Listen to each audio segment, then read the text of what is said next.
অবশেষে ইরানে হামলা করে যুদ্ধ শুরু করল ইসরায়েল এবং আমেরিকা।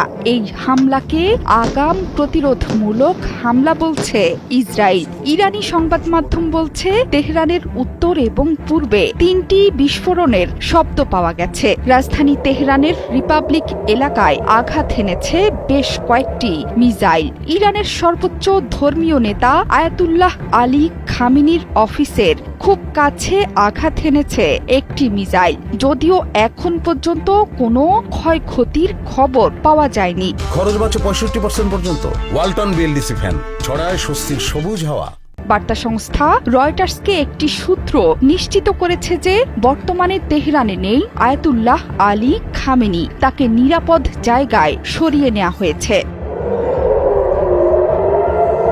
ইরান যুক্তরাষ্ট্র যৌথ হামলার প্রেক্ষিতে তেল আবিব জুড়ে বেজে উঠেছে সতর্কতা সাইরেন। শনিবার সকালে তেহরানে যৌথভাবে আকস্মিক হামলা চালিয়েছে ইসরায়েলের প্রতিরক্ষা বাহিনী আইডিএফ এবং আমেরিকা। এর মধ্যে ইরানের মিসাইল আর ড্রোনের বহর থেকে বাঁচতে ইসরায়েলি নাগরিকদের সতর্ক করে নিরাপদ স্থানে যেতে বলে দিয়েছেন দেশের প্রতিরক্ষা মন্ত্রী ইসরায়েল কাটজ।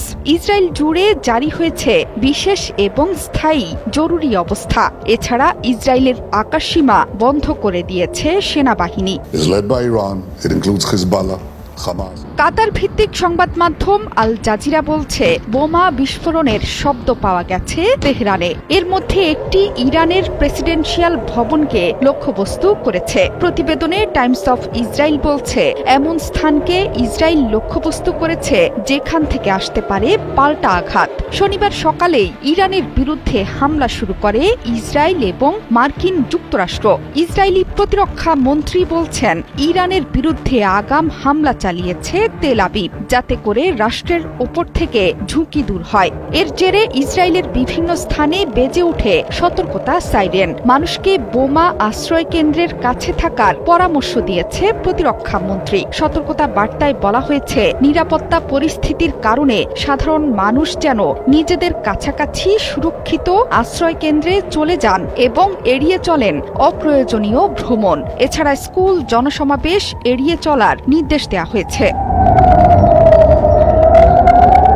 ইরানের মিসাইল ঝড় ঠেকাতে মরিয়া চেষ্টা চালাচ্ছে বেনিয়ামিন নেতানিয়াহুর দেশ। ইসরায়েল জানে একটি বিমান হামলার জবাবে শত শত মিসাইলে রীতিমতো ধ্বংসস্তূপে পরিণত হবে তেল আবিব থেকে শুরু করে ইসরায়েলের প্রত্যেকটি স্থান। এর মধ্যে ইসরায়েলের হাইফা বন্দরের কাছাকাছি বিশ্বের সবচেয়ে বড় মার্কিন রণতরী জেরাল্ড ফোর্ড। সংবাদ মাধ্যমগুলোকে ইরানের সাধারণ মানুষও বলছেন, তেহরানে একাধিক বিস্ফোরণের শব্দ পাওয়া গেছে। ইসরায়েলের এই আগ্রাসন খুব দ্রুতই মিসাইলের মাধ্যমে দেবে আইআরজিসি। সেই লক্ষ্যেই মাসের পর মাস ধরে প্রস্তুতি নিয়ে আসছিলেন আয়াতুল্লাহ আলী খামেনির দেশ।